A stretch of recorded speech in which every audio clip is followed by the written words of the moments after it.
Good morning class. इससे पहले के क्लास में आपको हम राष्ट्रीय उद्यान वगैरह पढ़ा दिए थे, याद है? जिम कार्बेट, शांत घाटी, पेरियार, रणथंभौर, रणथंभौर, केवलादेव, घाना, कान्हा। हाँ, मध्य प्रदेश और महाराष्ट्र की सीमा पर एक है पेंच। मध्य प्रदेश और महाराष्ट्र की सीमा पर Pench. Navegaon, Indravati, Corbett national park, Kaziranga national park, Manas, Sariska, Kishtwar, city forest,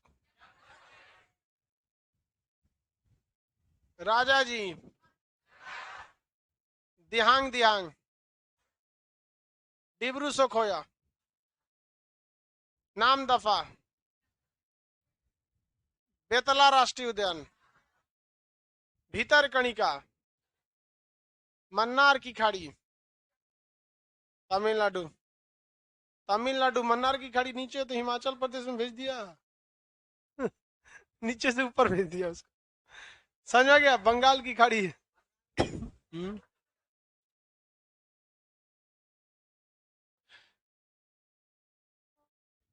कहां तक बता दे बाबू?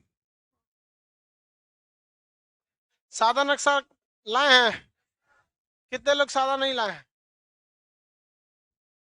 कहीं नहीं लेके आए? सादा नक्शा कहाँ है?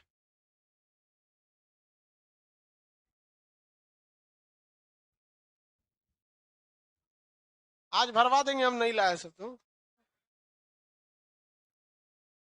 अगला टॉपिक क्या है, पढ़िए तो। रेलवे के बाद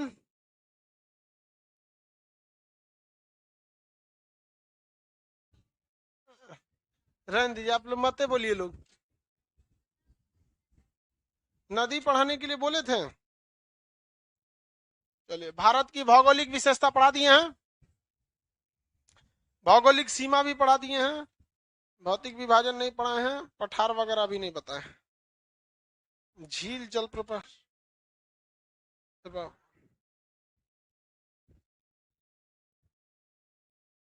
परमाणु शक्ति गिरी बता दिए हैं? हाँ, नहीं।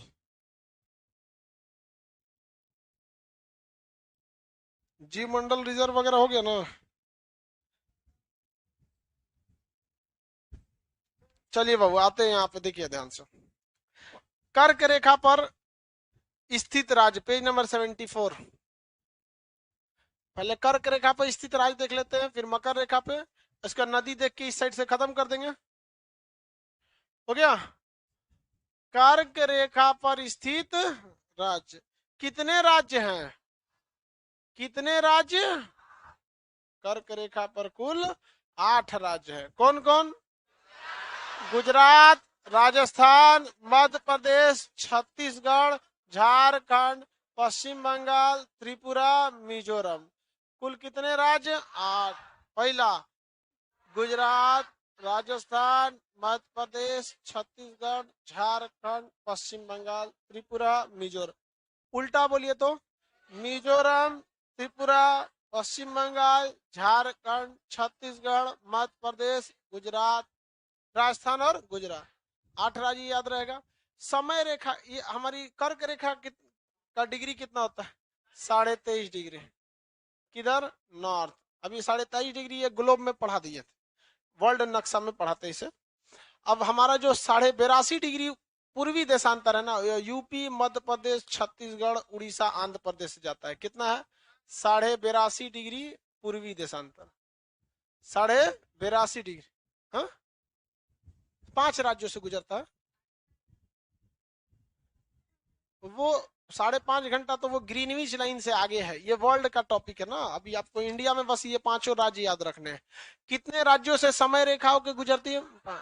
समय रेखा किसे कहते हैं? 82.5 डिग्री पूर्वी देशांतर को। 82.5 डिग्री पूर्वी देशांतर को क्या कहा जाता है? समय रेखा। ये भारत के कुल कितने राज्यों से गुजर, कितने राज्यों से? 5। पहला यूपी, मध्य प्रदेश, मध्य प्रदेश से टूटा कौन है? छत्तीसगढ़। तो UP, Madhya Pradesh, Chhattisgarh, Orissa, Andhra Pradesh, Orissa, Andhra Pradesh, UP, Madhya Pradesh, Chhattisgarh, Orissa, Andhra Pradesh, UP, Madhya Pradesh, Orissa, Chhattisgarh के बाद उड़ीसा, आंध्र प्रदेश। याद रहेगा? किसी कोई दिक्कत नहीं? चलिए, कर्क रेखा पर कितने, कौन कौन?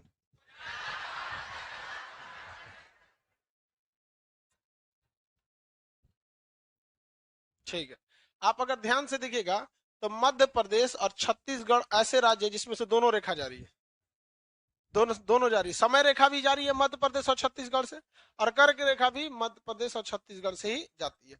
उसमें भरिए आप मटेरियल में फटाफट। लिखा है ना, कर्क रेखा 23.5 डिग्री उत्तर। इस पर कितने राज्य हैं? 8 राज्य। आठों के नाम लिखिए, फटाफट लिखिए, 1 2 3 करके। एक नंबर कौन सा होगा? गुजरात। इधर देख के नहीं लिखेगा लोग, देख के लिखना है तो लिखिए, देख के, देख के लिख लीजिए लोग।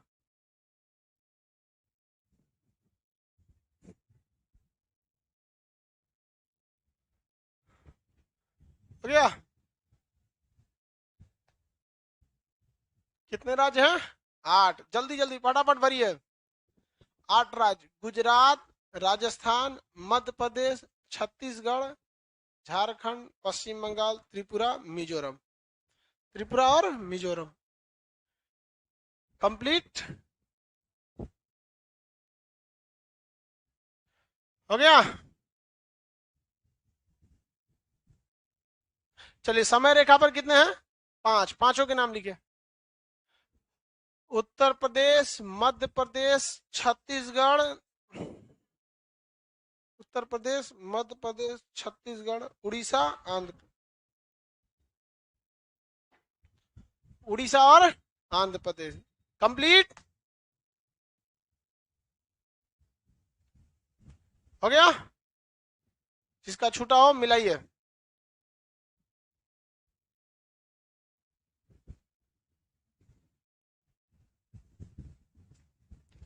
हो गया? ये कौन है? मशरूम, सफेद टोपी, खड़ा हुई है। हाँ, बताइए। कर्क रेखा पे स्थित राज्य।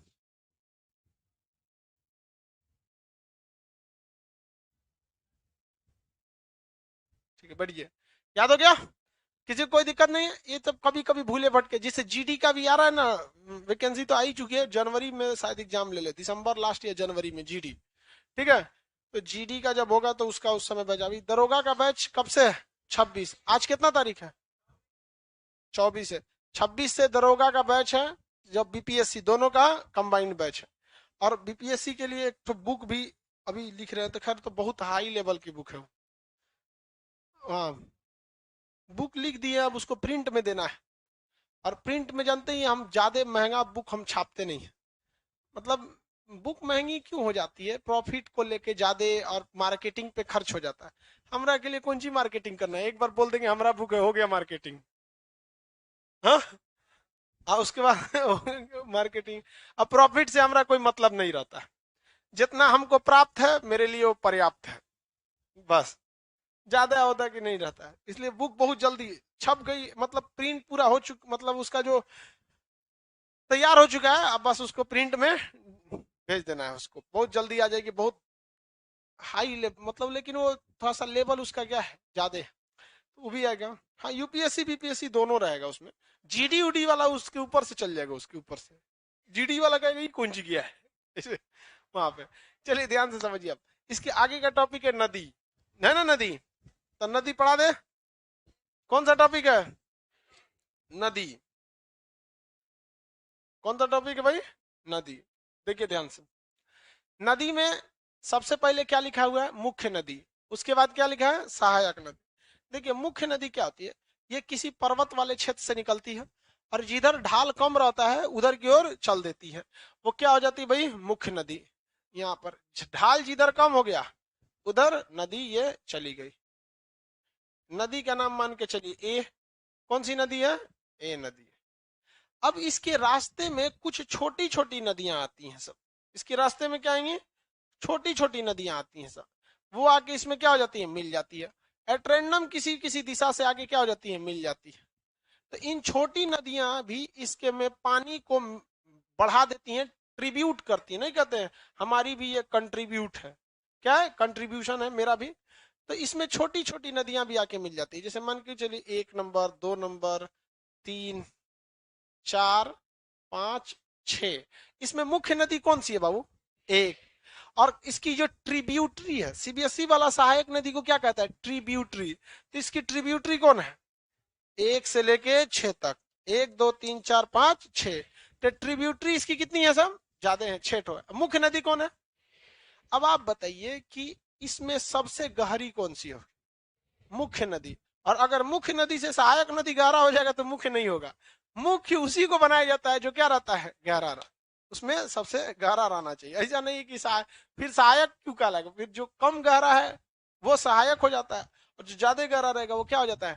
मुख्य नदी हो जाते हैं सब। जब कभी भी आप मुख्य नदी प्लस में सहायक नदी दोनों को जोड़ देते हैं तो उसे कहते हैं नदी तंत्र। क्या कहेंगे? नदी तंत्र। अब आप बताइए, गंगा सहायक नदी है या मुख्य नदी है? मुख्य नदी है। यमुना सहायक। लेकिन गंगा और यमुना दोनों जोड़ देंगे तो नदी तंत्र। कौन तंत्र? नदी तंत्र। अब इस नदी तंत्र को क्या कहेंगे? यमुना नदी तंत्र की गंगा नदी तंत्र? नदी तंत्र हमेशा मुख्य नदी का होता है। मुख्य नदी का होता है। किसी को कोई दिक्कत है? मार्ग में सबसे गहरी नदी मुख्य नदी। ढाल की ओर क्या आ जाती है? बह जाती है। जिधर ढाल ज्यादा उधर तेजी से निकलती है। नदियों को शक्ति कहां से मिलती है? ढाल से। लेकिन भूगोल में ढाल को प्रवणता कहा जाता है। क्या कहा जाता है? प्रवणता। Tangent, gradient. टेंजेंट नहीं, ग्रेडियंट। ढाल। तो ढाल जितना ज्यादा रहेगा नदियों के पास ताकत उतना अथाह रहेगा। इसलिए पहाड़ वाली नदियों में अगर आप गिर गए, फेंक देगा कहीं उठा के। और गंगा में बाढ़ के समय में ही दिक्कत रहता है। अदरवाइज में अगर आपको तैरने आता है तो गंगा वगैरह में उतना ज्यादा दिक्कत नहीं है। फ्लो उतना नहीं रहता है, बाढ़ में ज्यादा रहता है इस मैदानी एरिया में। तो आप नदी और नदी तंत्र समझ गए। अब जितने भी नदी तंत्र होते हैं, देखिए हम नदी की बात नहीं कर रहे, किसकी बात कर रहे हैं? नदी तंत्र। उस हर नदी तंत्र का अपना अपना एक एरिया होता है कि वो कहां तक सिंचाई का काम कर सकता है। उसके पानी को कहां तक आप नहर बना के ले जा सकते हैं। अब गंगा के पानी को नहर बना के आप श्रीलंका ले जाइएगा? नहीं ले जा सकता है। अरे 10, 50, 100 किलोमीटर तक ले जा सकते हैं नहर बना के। अब कौन चीज कहता है कि आपको लेके पूरा जापान लेके चल जाइएगा? नहीं। तो हर नदी का एक एरिया होता है। तो जो उस नदी का एरिया होता है उसे उस नदी का क्या कहते हैं? बेसिन कहते हैं। ये किसका बेसिन है? 1 नंबर का। ये किसका बेसिन है? 2 नंबर। ये 3 नंबर। ये 4। ये 5। ये 6। ये क्या हो गया? इसका बेसिन हो गया। इसके अलावे मुख्य नदी का बेसिन होगा कि नहीं होगा? तो ये मुख्य नदी का ये क्या हो गया? बेसिन हो गया। ये मुख्य नदी का बेसिन हो गया। तो नदी तंत्र, बेसिन किसी नदी का होता है या पूरे नदी तंत्र का होता है? पूरे नदी तंत्र का होता है। तो आपसे सिंपल सी परिभाषा पूछी जाएगी, बेसिन किसे कहते हैं? तो क्या कहेंगे? किसी नदी तंत्र द्वारा जहां तक सिंचाई का काम किया जाता है उसे क्या कहते हैं? बेसिन कहते हैं। क्या कहेंगे? बेसिन। तो भारत में या किसी भी देश में उसी नदी का बेसिन ज्यादा होगा जिसकी सहायक नदियां ज्यादा है। क्योंकि बेसिन में सहायक नदियों का बहुत बड़ा रोल है। और सहायक नदी जिसकी ज्यादा होगी उसका नदी तंत्र भी बहुत बड़ा होगा। तो जिन नदियों का नदी तंत्र ज्यादा उनका बेसिन ज्यादा। जिन नदियों का नदी तंत्र कम उनका बेसिन छोटा। तो बेसिन क्या होता है? सिंचाई वाला क्षेत्र होता है। क्या हमारे यहाँ जो खेतों में पानी वगैरह आ रहा है उसका मुख्य स्रोत क्या है? गंगा ही है। वहां पे गंगा से नहर वगैरह बना के ले जाइए। तो हम लोग किस नदी के बेसिन में है? गंगा नदी तंत्र के। किसके? गंगा नदी। तो बेसिन समझ में आ गया क्या होता है? किसी को कोई दिक्कत नहीं? आगे अब देखिए, ये भारत है। इसमें गंगा नदी मुख्य नदी हो गई, बीचों बीच से हरिद्वार के या उत्तराखंड से निकली या बिहार से होते हुए कौन सी नदी है ये? कौन नदी? गंगा। इसमें बहुत ज्यादा सहायक नदी यमुना है, काली नदी है, रामगंगा है, घाघरा है, कोसी है, दुनिया भर की नदियां हैं, सब बागमती है, इधर इधर से बहुत सारी नदियां हैं। तो ये कौन सा बेसिन है? गंगा नदी का बेसिन। कौन सी बेसिन? गंगा नदी का। चलिए, ये नदी कौन सी आ रही है भाई? कौन सी नदी? ब्रह्मपुत्र नदी आ रही है। ये ब्रह्मपुत्र नदी है, ये यहां जाके चली गई यहाँ। इसकी भी ढेर सारी सहायक नदियां हैं। इसकी भी क्या है? सहायक नदियां हैं, 3-4 ठो यहाँ पे इसकी भी क्या है? सहायक नदी। ये किस नदी का तंत्र है? ब्रह्मपुत्र का। ये किसका है? गंगा। अब यहां से एक और नदी निकलती है भाई, सिंधु नदी। कौन सी नदी? सिंधु नदी। ये पाकिस्तान में चली जाती है। इस सिंधु नदी के भी बहुत सारे नदी के क्या है? सब तंत्र है सब। कौन कौन सा? झेलम, चिनाब, रावी, सतलज, ब्यास, बहुत सारी नदियां हैं। तो आप यहां जो देख रहे हैं इसमें 3 ठो मुख्य नदी। तो उत्तर भारत में कौन कौन मुख्य नदी? 3। गंगा नदी तंत्र, ब्रह्मपुत्र नदी तंत्र, सिंधु नदी तंत्र।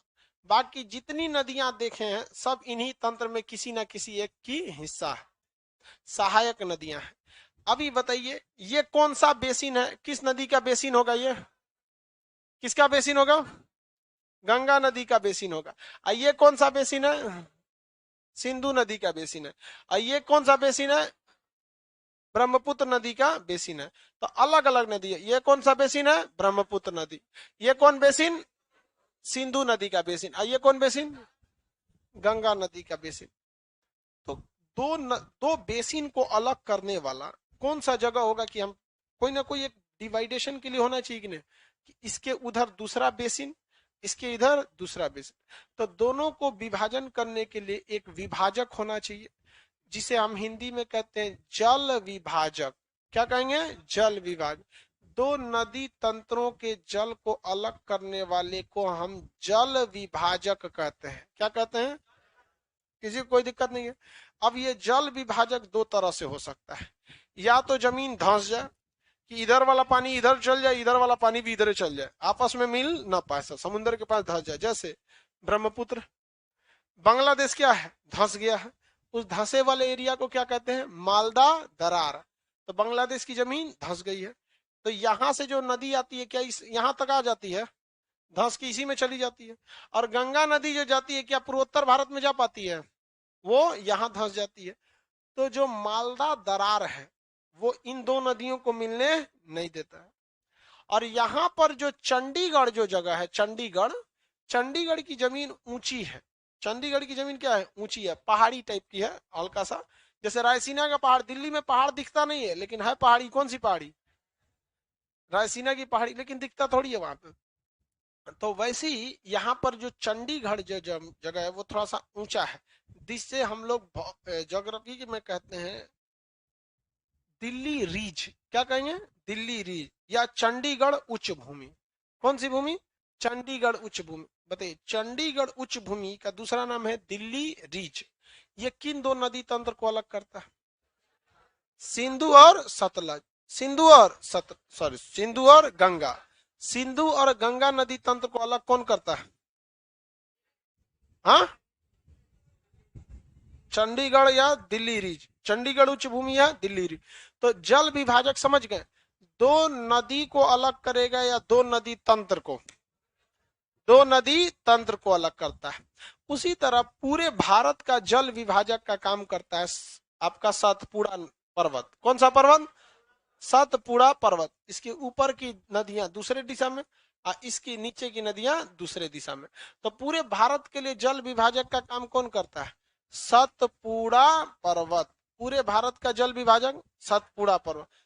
सिंधु और गंगा का जल विभाजक चंडीगढ़ उच्च भूमि, दूसरा नाम दिल्ली रीज। ब्रह्मपुत्र और गंगा का जल विभाजक मालदा दरार, नीचे धस गया। समझ में आ गया? मुख्य नदी समझ गए? सहायक नदी। सबसे बड़ी मुख्य नदी भारत की कौन सी है?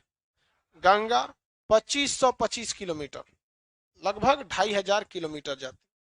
और सबसे लंबी सहायक नदी कौन सी? हाँ, यमुना। सबसे बड़ी सहायक नदी में। दुनिया में सबसे लंबी नदी नील नदी। और दुनिया में सबसे छोटी नदी डी नदी। भारत में सबसे लंबी नदी गंगा। अब भारत में सबसे छोटी नदी उमानंदा, नाम सुने हैं? उमानंदा, समझ में आ गया? तो भारत में सबसे छोटी हो जाती है, आसाम में है छोटी सी नदी उमानंदा। और दुनिया में सबसे छोटी डी। दुनिया में सबसे बड़ी, दुनिया में जब सबसे बड़ी कहेगा तो अमेजोन, सबसे लंबी कहेगा तो नील।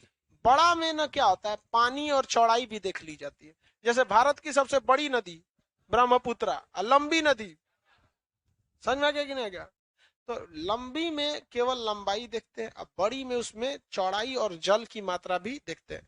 भारत में सबसे ज्यादा पानी किस नदी में?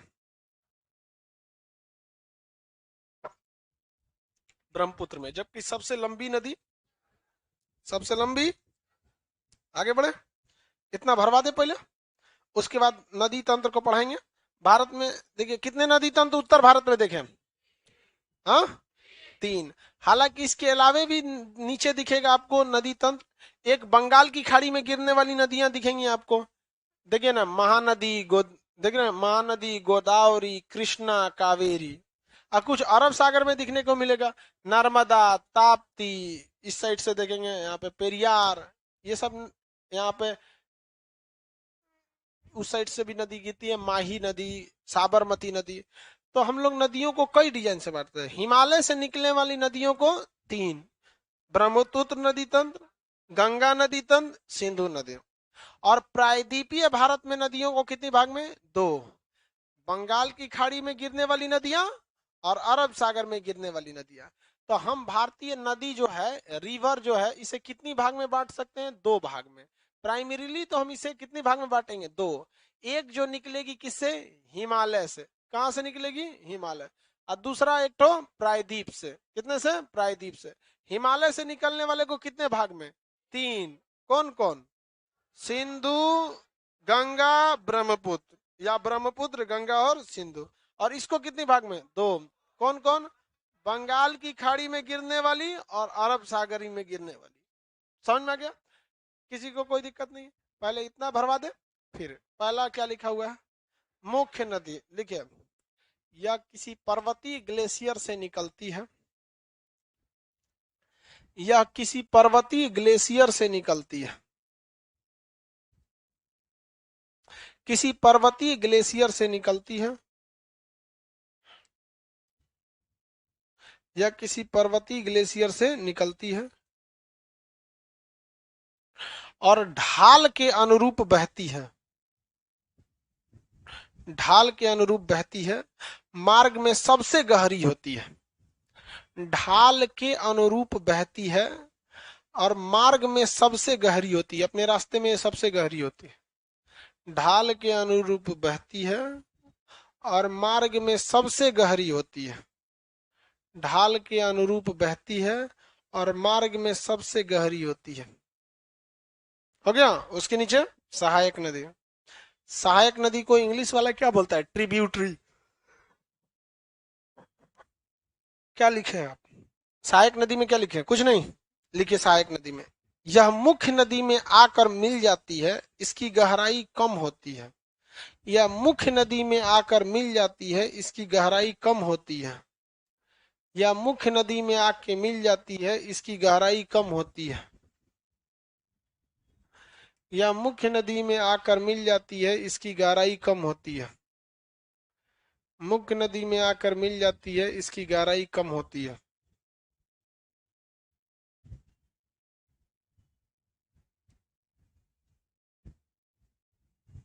इसकी गहराई कम होती है। हो गया? उसके बाद क्या? हाँ, नदी तंत्र लिखिए। मुख्य नदी तथा उसके सभी सहायक नदियों को मिलाकर,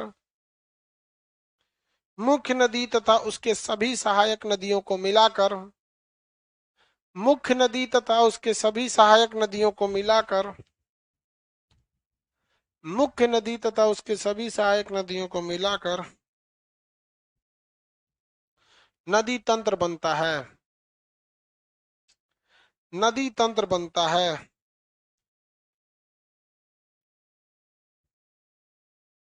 नदी तंत्र बनता है। उसके बाद बेसिन, क्या लिखे हैं, बेसिन लिखे। किसी नदी तंत्र द्वारा, किसी नदी तंत्र द्वारा, किसी नदी तंत्र द्वारा जहां तक, किसी नदी तंत्र द्वारा जहां तक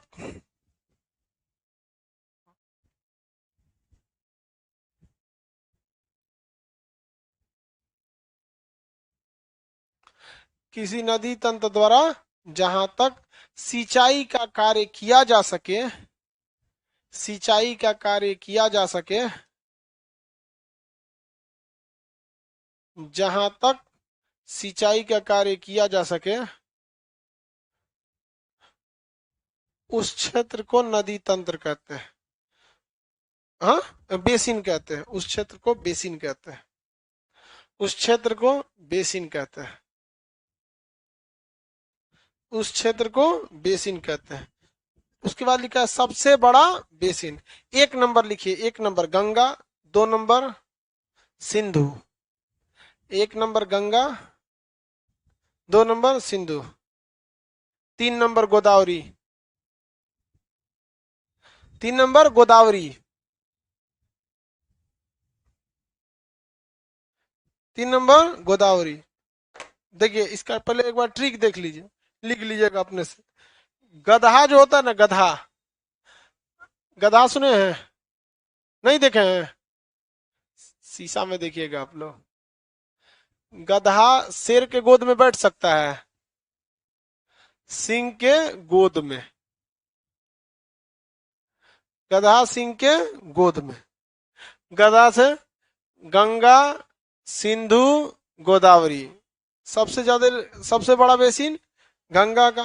दूसरा ट्रिक देखिए, कृष्ण भगवान का नाम जानते हैं सब लोग। कृष्ण भगवान जो है,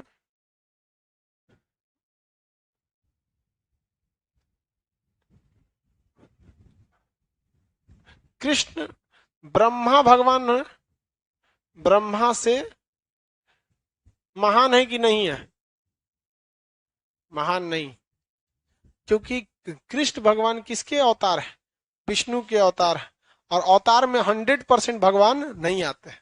और ब्रह्मा जी तो अपने आप में एकदम फुल पावर है कि नहीं, तो फुल पावर में है, अवतार होता तो है नहीं, एकदम ओरिजिनल है। ये कृष्ण भगवान क्या है, अवतार है। अवतार में 100% नहीं आता था।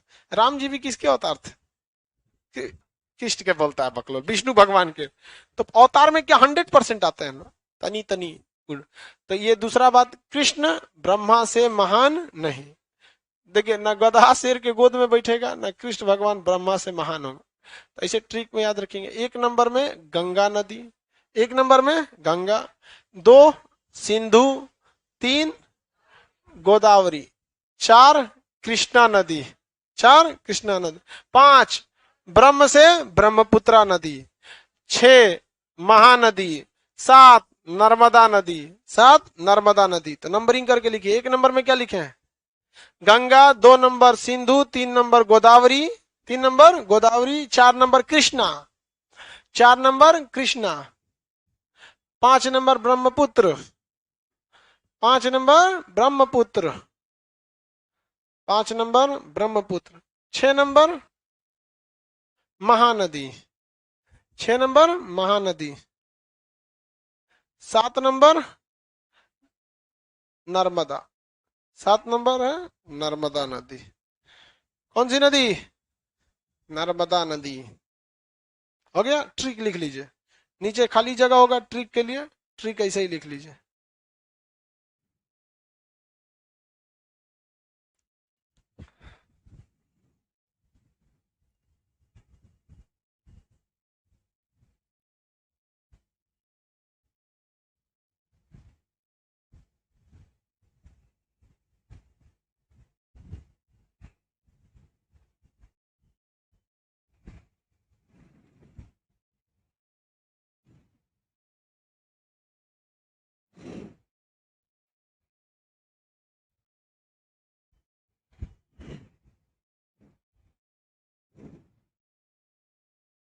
हो गया।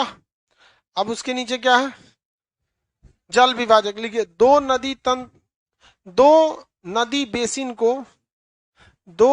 बेसिन को अलग करने वाले क्षेत्र को, दो नदी बेसिन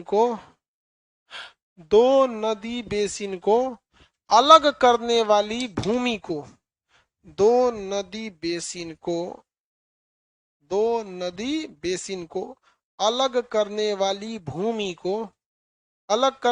भूमि को जल विभाजक कहते हैं। जल विभाजक कहते हैं। जल विभाजक कहते हैं। जल विभाजक कहते हैं।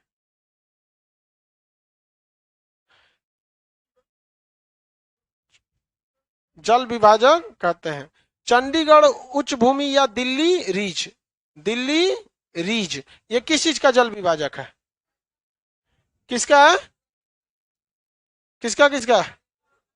गंगा का और सिंधु का। तो ऐसे एग्जाम्पल में लिख लीजिए, गंगा सिंधु, गंगा माइनस सिंधु।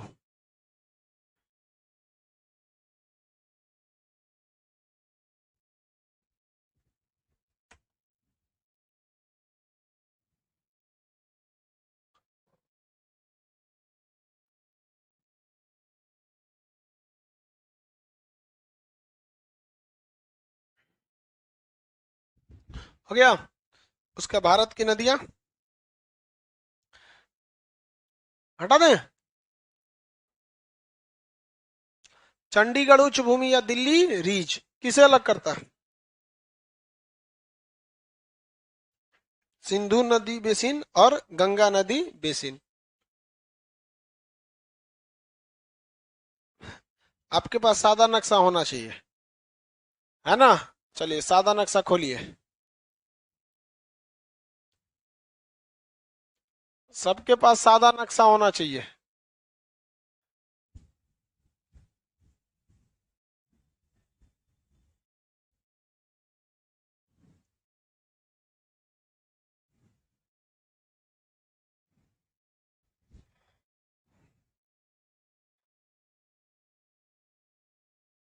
कोई दिक्कत? चलिए मेरी ओर ध्यान से देखिए। पहले हम हिमालयी नदियों की चर्चा करेंगे, और हिमालयी नदियों में कहां से शुरू करते हैं? सिंधु नदी तंत्र से। कहां से चालू करते हैं?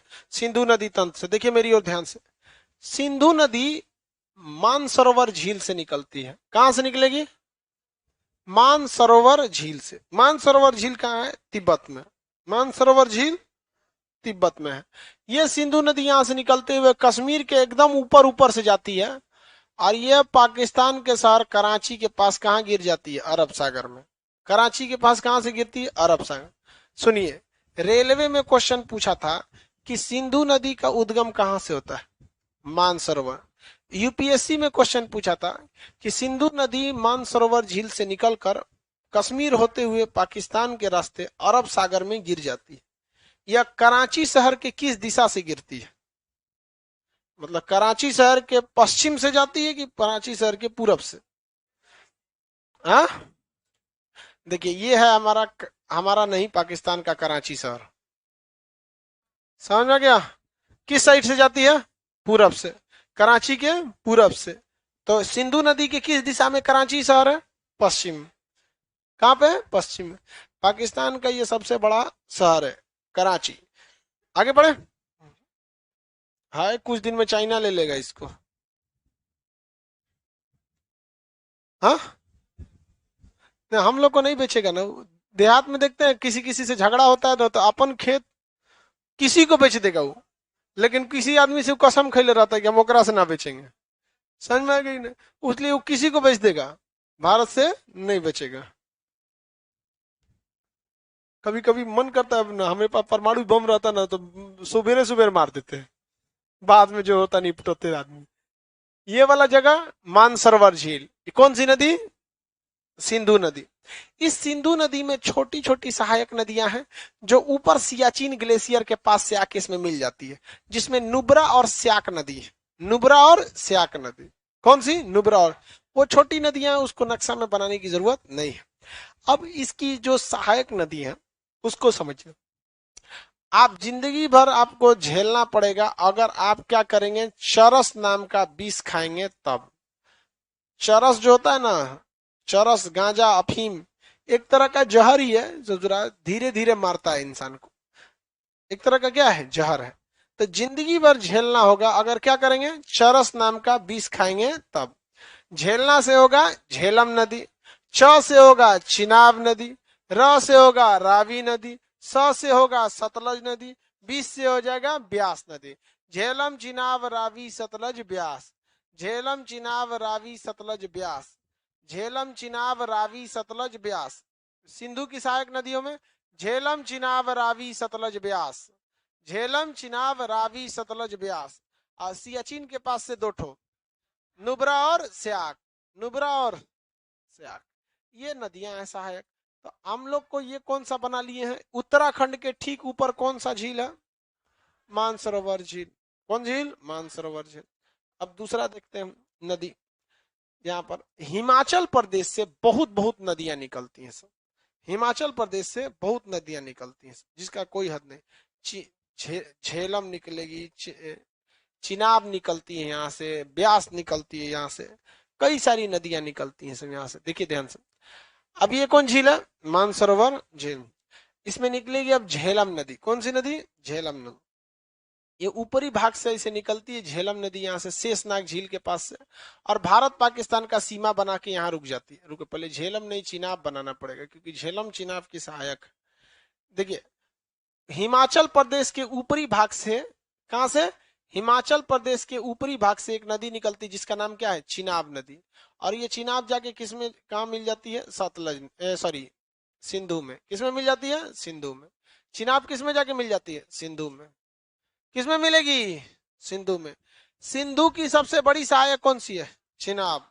सिंधु की सबसे बड़ी सहायक चिनाब, सिंधु की सबसे बड़ी सहायक चिनाब। इस चिनाब नदी में कश्मीर से निकलती है एक नदी, यहाँ एक झील है जिसका नाम है शेषनाग झील के पास, वहां से निकलती है एक झेलम नदी। और ये झेलम नदी पाकिस्तान में जाती है और इंडिया पाकिस्तान का बॉर्डर बना देती है। किसका बॉर्डर बना देती है, इंडिया पाकिस्तान का। और बॉर्डर बनाते हुए ये किसमें जाके मिल जाती है, चिनाब में मिल जाती है। किसमें मिलती है, चिनाब में। किसी को कोई दिक्कत, तो डायरेक्टली झेलम क्या सिंधु की सहायक है, डायरेक्टली, लेकिन इनडायरेक्टली इसका ही पानी कहाँ जा रहा है, सिंधु में ही जा रहा है। तो हम इसको सिंधु का ही सहायक क्या करते हैं, काउंट करते हैं यहाँ पर। बट एक्चुअली में ये रियल में देखेंगे तो किसकी सहायक, चिनाब के। तो सिंधु की सबसे बड़ी सहायक नदी चिनाब, सिंधु की सबसे बड़ी सहायक नदी चिनाब। चिनाब बहुत ज्यादा पानी रहता है चिनाब में। ये चिनाब में कई नदियां आके मिलती हैं सब। हिमाचल प्रदेश में जहां से चिनाब निकलती है ठीक उसी के पास से एक और नदी निकलती है जिसका नाम है रावी नदी। क्या है, रावी नदी।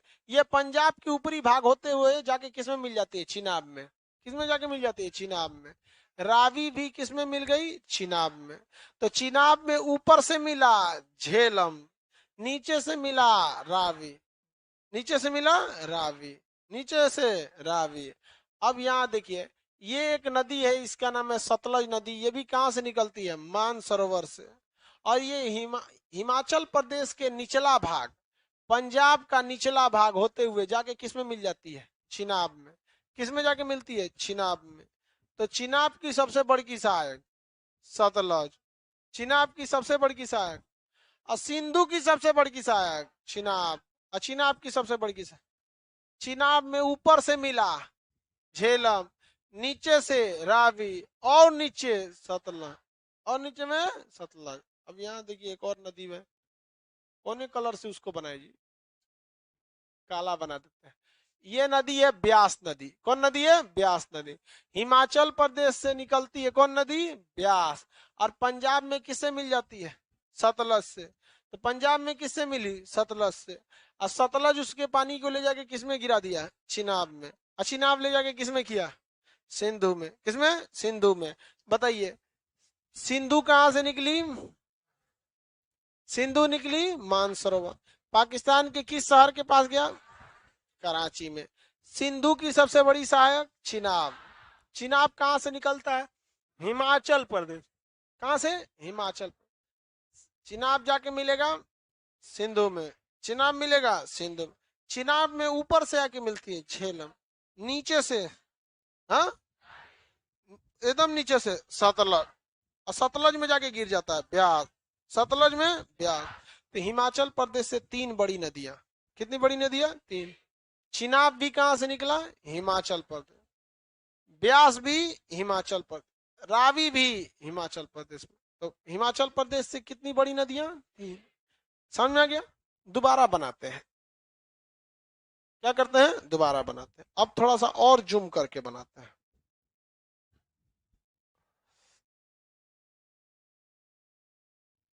और बड़ा कर दें,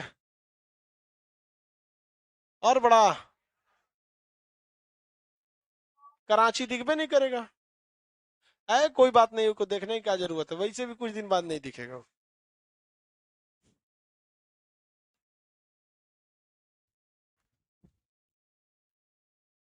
ठीक है, उधर ले जाके फेंक देंगे, समझ जाएंगे कराची में गिर गया। झील बोलिए, किस राज्य के खोपड़िया पर ऊपर ऊपर जाएगा? कौन नदी?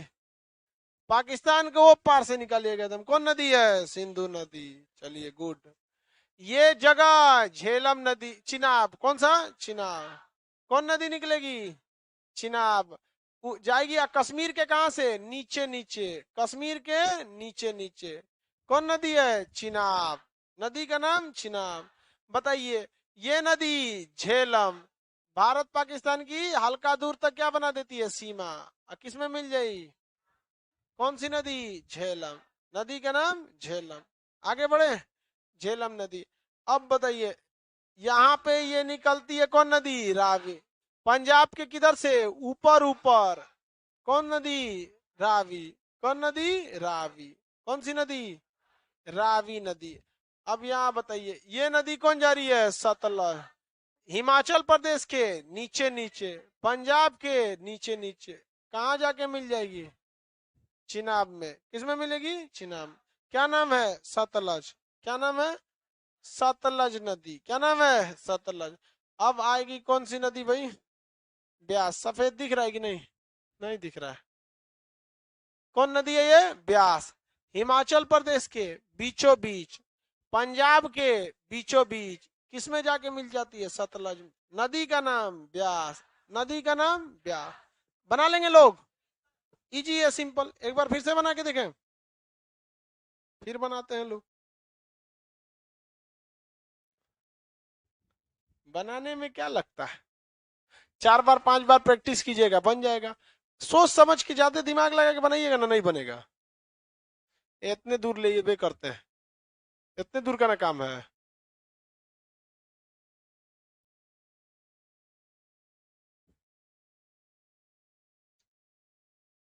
हो गया बाबू? बताइए, झील का नाम,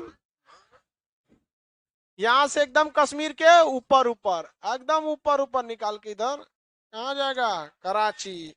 कहा गया? कराची। इसके बाद कौन सी नदी? चिनाब। हिमाचल प्रदेश के ऊपर और कश्मीर के नीचे, कहा जाएगा? किसमें? सिंधु में। कहा गया? सिंधु में। इसके ऊपर ऊपर नदी जाएगी ये, कौन नदी? झेलम। इंडिया पाकिस्तान का बॉर्डर बने, किसमें मिलेगी? चिनाब। किसमें? चिनाब। ये बताइए, ये नदी रावी पंजाब के नीचे की ऊपर, ऊपर ऊपर, किसमें मिलेगी? चिनाब में। किसमें? चिनाब में। ये नदी हिमाचल प्रदेश के नीचे नीचे, पंजाब के नीचे, किसमें जाके मिलेगी? हाँ, चिनाब में। ठीक है। हिमाचल प्रदेश के बीचों बीच, पंजाब के बीच में ब्यास नदी, किसमें मिलेगा? किसमें? सतलज। किसी को कोई दिक्कत? नंबरिंग बोलिए, 1 नंबर किसका था? सिंधु। 2 नंबर, हाँ, उसमें देखिए ना नंबरिंग क्या लिखा, झेलम लिखा है 2 नंबर। तो चिनाब कौन जी बोल रहा था चश्मा वाला? वो नंबरिंग हम इसलिए लिखे हैं कि आपको वहां नाम ना लिखना पड़े। यहाँ नंबरिंग का कोई मतलब नहीं है। अब जैसे हमने यहाँ लिखा 1 नंबर, अब 1 नंबर क्या है तो मेटेरियल में जाके देख लेंगे कि नहीं? हाँ, 2 नंबर कौन सा है? 3 नंबर छिना, 4 नंबर रावी, 5 ब्यास, 6 सतलज। बनाइए, सादा नक्शा में बनाइए,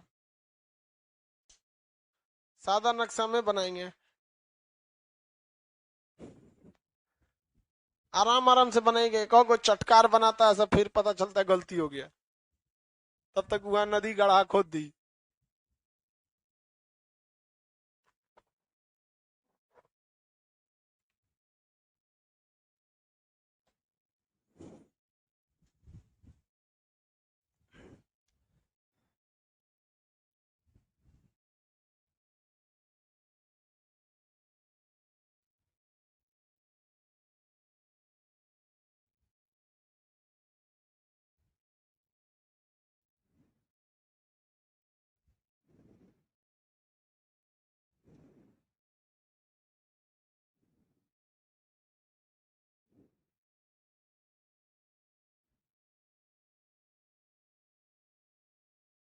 बनाएंगे, बना लिए हैं। ये देखो बकलोलवा का पूरा एशिया का नक्शा लेके आइल है, और में बना रहा है सिंधु नदी। चिनाब के लिए जगह है ना बचेगा। सब एक से एक, मतलब जितना छाटल रहता है ना वो खान सर के पास चलाता है।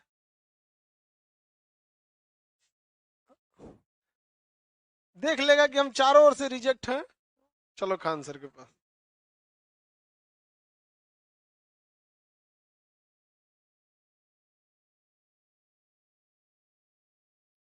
बन गया बाबू। 2-3 टाइप कलर का अगर पेन होगा तो आपके लिए और अच्छा है। लड़की सब कई रंग का कलम रखती है सब। लड़का तो सोचा कई रंग का कलम छोड़िए ना, एगो कलम में रहेगा, ओकरो ढक्कन गायब रहेगा।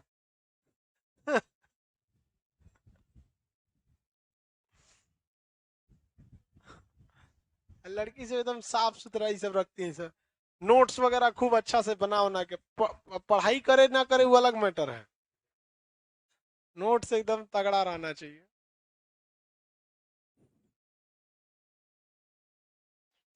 साफ सुथरा रखती से लड़की से, चप्पल भी उतारेगी से तो दोनों आराम से एक पास। लड़का तो एगो इन्ने मार देगा, एगो पान में खोजेगा कहाँ गया रे, एगो चौकी के नीचे से निकालेगा। मेंटेलिटी हो जाता है शुरू से लड़का लड़की सब। हो गया, बना लिए बाबू। वो कौन सी कर रहा है, नदी बना रहा है। खाली ऐसे ऐसे कर रहा है, सिंधु सतलज ब्यास। खींच दिया ऐसे, भारत का नक्शा लिया है, चारों को खींच दिया ऐसे, सिंधु सतलज ब्यास। साफ सुथरा बनाइए लोग थोड़ा। आप चाइना से निकालिए नदी सबको। ठीक है, एशिया का नक्शा ये उठा लाइए। भारत नहीं दिख रहा था उसमें, चाइना आपके नक्शा में आधा दिख रहा है, पूरा म्यांमार तक उसके नक्शा में, थाईलैंड दिख रहा है, सिंगापुर दिख रहा है। क्या जरूरत था उतना नक्शा लेने की? हाँ हुए वाला नक्शा है। हो गया। उसमें क्या करना है, एक तो गूगल से करके भी फोटोकॉपी करा सकते हैं, गूगल को सब पता रहता है। आगे बढ़े, बना लिए। अब मटेरियल में भरवा देते हैं इसके बारे में। देखिए, भारत और पाकिस्तान के बीच में एक समझौता हुआ 1960 में, जिसका नाम रखा गया सिंधु जल समझौता। क्या नाम रखा गया? सिंधु जल समझौता। इसके तहत भारत सिंधु नदियों पर कभी भी परमानेंट बांध बनाकर पूरी पानी को नहीं रोकेगा, 80% पानी को छोड़ देगा। पाकिस्तान बैल कोई समझ में नहीं आया, बांध बना के पनिया कोई रोकता है, छोड़िए देता है। तो भारत बनाता है बिजली घर बना के, पानी किसको छोड़ देता है? पाकिस्तान को छोड़ देता है। समझ में आ गया कि नहीं आ गया? युद्ध की स्थिति में सब बांध खोल देना चाहिए, जो सजा दो जो उधर। समझ में गया? 2 महीना पहले पानी बंद कर दीजिए, सुखाड़ आ जाएगा, सब घूमने जाएगा। से यहाँ नदी था पहले, छोड़ दो उधर से, जो तुम भी थे पहले। या तो सिंधु जल समझौता वर्ल्ड बैंक ने भारत में कराया था। तो चलिए अब मटेरियल में लिखिए, पहला नदी क्या है? सिंधु। लिखिए, या मानसरोवर झील से निकलकर, या मानसरोवर झील से निकलकर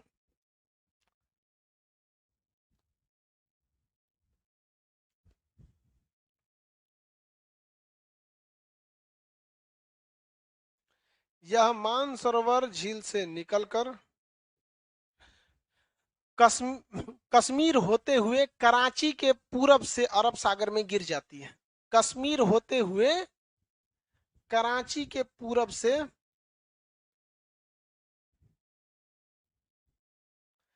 कराची के पूरब से अरब सागर में गिर जाती है।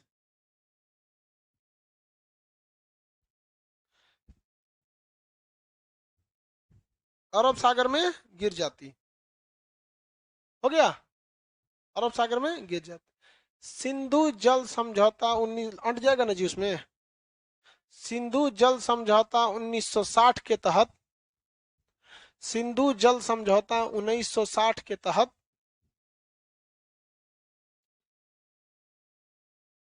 सिंधु जल समझौता 1960 के तहत भारत भारत इस नदी तंत्र का, केवल सिंधु नदी का नहीं, इस नदी तंत्र का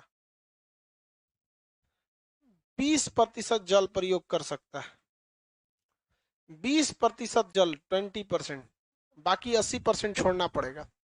20% जल का प्रयोग कर सकता है। सिंचाई में नहर बना के राजस्थान में भेज दीजिए। इंदिरा गांधी नहर बना है कि नहीं बना है? प्रयोग कर सकता है। उसके बाद कौन नदी है? झेलम। लंबाई उम्बाई नहीं पूछता जी, अब नदी सबका है, पहले पूछा करता था। देखिए जब भी कभी एग्जाम में क्वेश्चन पूछता है ना, तो वो रिलेटेड आपके जॉब के होना चाहिए। तो पहले कंप्यूटर वगैरह नहीं हुआ करते थे, तो ऐसे लड़के का सिलेक्शन किया जाता था जिसको नंबर वगैरह याद रहे। समझ में आ गई नहीं? तो ऐसे ही पूछता था, उत्तरी रेल की लंबाई कितनी है, यमुना की लंबाई कितनी है, ये सब चीज। अब नहीं, अब तो कंप्यूटर का जमाना आ गया, हर ऑफिस में क्या लगा है? कंप्यूटर। तो ऐसे लड़का को हम वैकेंसी लेके क्या करेंगे जिसको खूब ज्यादा मैथ आता हो? अब क्या करेगा वो मैथ लेके? कितना बड़का जानकार रहेंगे, सामने कैलकुलेटर रहेगा तो मैथ लगाएंगे? नहीं। तो अब उस टाइप का नंबरिंग क्वेश्चन खत्म हो गया, अब कॉन्सेप्चुअल पूछ रहा है, क्योंकि अब मशीनरीज उसका काम कर रही है। लेकिन लड़का फिर भी वही पढ़ता है, सिंधु की लंबाई इतनी है, पढ़ो लंबाई इतने है वहीं पे। दूसरा नंबर कौन नदी है? झेलम। कौन नदी है? झेलम। लिखे, यह कश्मीर के शेषनाग झील से निकलकर, कश्मीर के शेषनाग झील से निकलकर, वही शेषनाग झील के पास से निकलती है, शेषनाग झील से निकलकर भारत पाकिस्तान की सीमा बनाते हुए, शेषनाग झील से निकलकर भारत पाकिस्तान की सीमा बनाते हुए भारत पाकिस्तान की सीमा बनाते हुए सिंधु में मिल जाती। हाँ, चिनाब में मिल जाती। गलती से सिंधु बोलती है, चिनाब में मिल जाती, चिनाब में मिल जाती, चिनाब में मिल जाती। भारत पाकिस्तान की सीमा बनाते हुए चिनाब में मिल जाती। उसके बाद बोलिए, चिनाब कहां से निकलेगी भाई? लेके, यह हिमाचल प्रदेश से निकलकर कश्मीर होते हुए सिंधु में मिल जाती। हिमाचल प्रदेश से निकलकर कश्मीर होते हुए सिंधु में मिल जाती, सिंधु में मिल जाती, सिंधु में मिल जाती। यह सिंधु की सबसे बड़ी सहायक, हिमाचल प्रदेश से निकलकर कश्मीर होते हुए सिंधु नदी में मिल जाती। यह सिंधु की सबसे बड़ी सहायक है।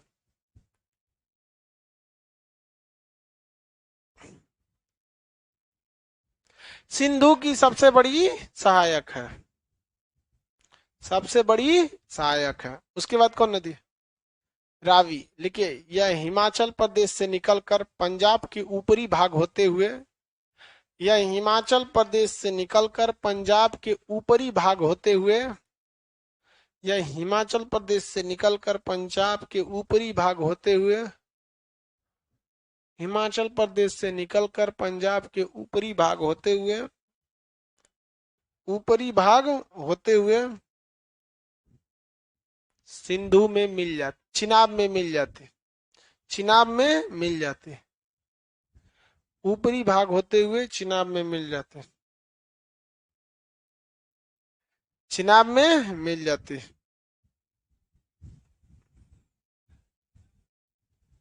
भारत में जो मिलेगा ना उसका पूछेगा कहाँ मिल रही है, ये कहाँ मिल रहा है सब, पाकिस्तान में, पूछेगा आपसे, समझे। एग्जामिनर है, वो थोड़ी पूछेगा कि बताओ मैंने क्या सोचा, ऐसा क्वेश्चन थोड़े डालेगा वो।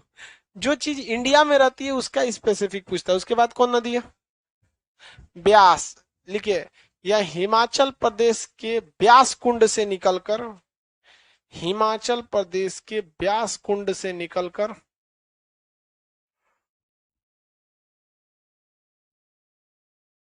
हिमाचल प्रदेश के ब्यास कुंड से निकलकर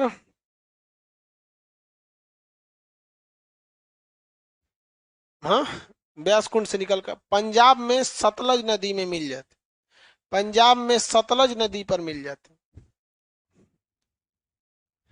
पंजाब में किस नदी मिलती है, सतलज नदी में मिल जाती, सतलज नदी में मिल जाती। जहां मिलती है वहां से कौन सा नहर निकाला गया, इंदिरा गांधी नहर, किस नदी में मिल जाती, सतलज नदी में मिल जाती, सतलज नदी में मिल जाती। उसके बाद सतलज नदी, लिखिए, यह मानसरोवर झील से निकलकर, मानसरोवर झील से निकलकर, या मानसरोवर झील से निकलकर हिमाचल प्रदेश और पंजाब के दक्षिणी भाग होते हुए, हिमाचल प्रदेश और पंजाब के दक्षिणी भाग होते हुए, हिमाचल प्रदेश के, हिमाचल प्रदेश और पंजाब के दक्षिणी भाग होते हुए किसमें मिल जाती है, चिनाब में मिल जाती है।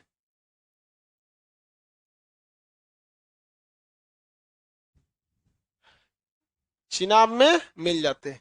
हिमाचल प्रदेश और पंजाब के दक्षिणी भाग होते हुए किसमें मिल जाती है, चिनाब में मिल जाती है। यह चिनाब की सबसे बड़ी सहायक,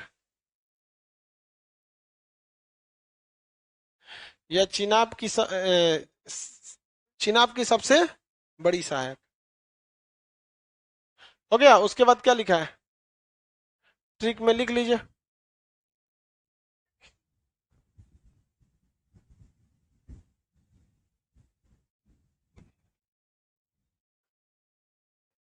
ब्यास, ब्यास ये किसकी सहायक नदी है, सिंधु की सहायक नदी है। झेलना होगा चरस नाम का विष खाएंगे तब। आप में कोई चरसी उर्सी नहीं ना है जी, चरस वरस खाता है सो ना, बिहार में तो खैनिये बहुत है, निकायगा इसे ऐसा फेंक देगा कोना में।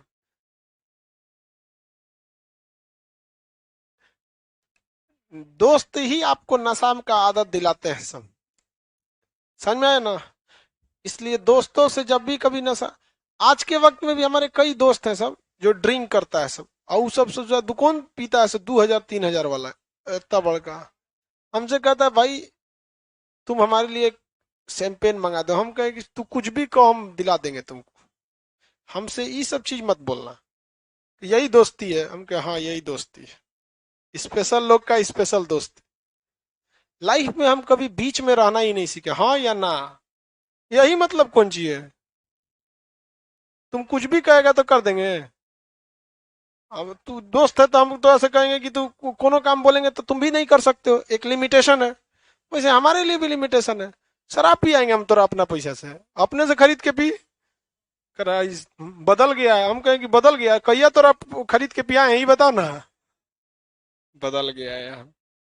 हाँ नौटंकी करेगा, पियाएंगे तो हमारे बगलिए में बैठ के ना पिएगा, और वो तो गंदा महकते हैं सब, पीने के बाद अजीब वो सब ओवर वोल्टेज हो जाता है, कुछ बोलने लगेगा सब, सब गलत चीज है। ये सब चीजें आपको टेम्पोररी रिलीफ देती हैं और परमानेंट हेडेक देती हैं, इस सब चीजों से दूर रहिए। आज इतना बता दिए, कल आपको गंगा और ब्रह्मपुत्र का नदी बता देंगे। आज के लिए इतना ही, कल मिलेंगे।